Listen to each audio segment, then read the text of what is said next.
তোমাকে বেড়ে ফেলতে হবে না মা আমাকে।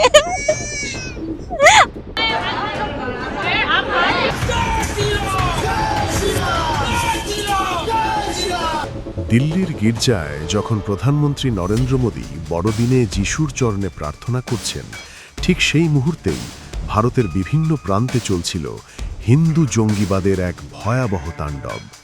কোথাও সান্তাক্লজের কুশপুত্তলিকা পোড়ানো হচ্ছে, কোথাও স্কুলে আগুন দেওয়া হচ্ছে, আবার কোথাও বাংলাদেশি বলে পিটিয়ে মারা হচ্ছে ১৯ বছরের তরতাজা মুসলিম যুবককে।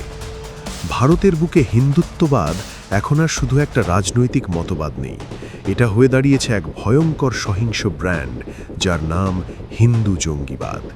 এই ব্র্যান্ডের একটাই কাজ, সংখ্যালঘু আর গরিবের লাশ ফেলা।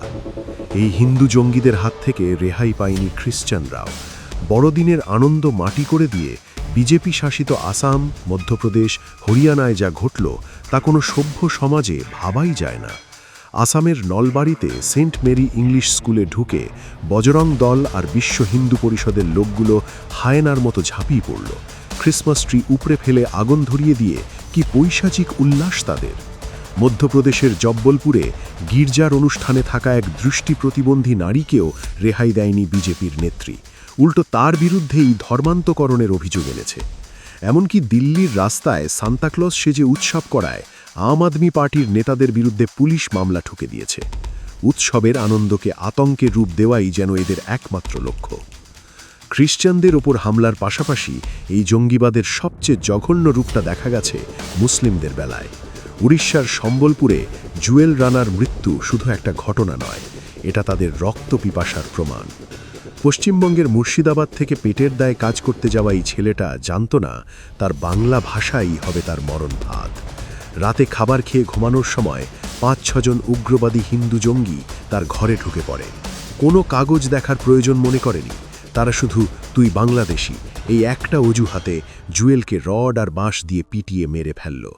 জুয়েলের মা নাজিমা বিবির কান্না, আমার ছেলেকে গুন্ডারা মেরে ফেলল, আজ ভারতের আকাশ বাতাস ভারী করে তুলছে। কিন্তু পুলিশ বলছে এটা নাকি হঠাৎ উত্তেজনা।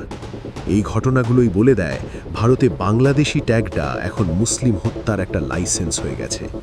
বিহারে আতাহার হোসেনকে চোর বলে পিটিয়ে মারা হলো, কেরালায় ছত্তিশগড়ের আদিবাসী রামনারায়ণ বাঘেলকে বাংলাদেশি সন্দেহে হত্যা করা হলো।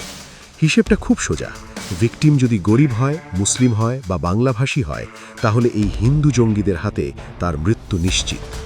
ত্রিপুরা থেকে কেরালা, উড়িষ্যা থেকে হরিয়ানা, পুরো ভারতের মানচিত্রটাই এখন রক্তে লাল। গরিব দিনমজুর, পরিযায়ী শ্রমিক, দলিত বা সংখ্যালঘু, কারও কোনো জীবনের দাম নেই।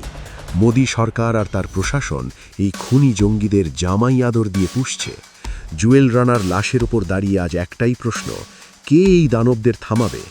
বাংলাদেশি খোঁজার নামে তারা আসলে ভারত থেকেই মানবতাকে মুছে ফেলছে। হিন্দু জঙ্গিবাদ আজ এমন এক বিষাক্ত গাছ, যার ছায়ায় আশ্রয় নেওয়া তো দূরের কথা, পাশ দিয়ে হাঁটলেও মৃত্যু নিশ্চিত।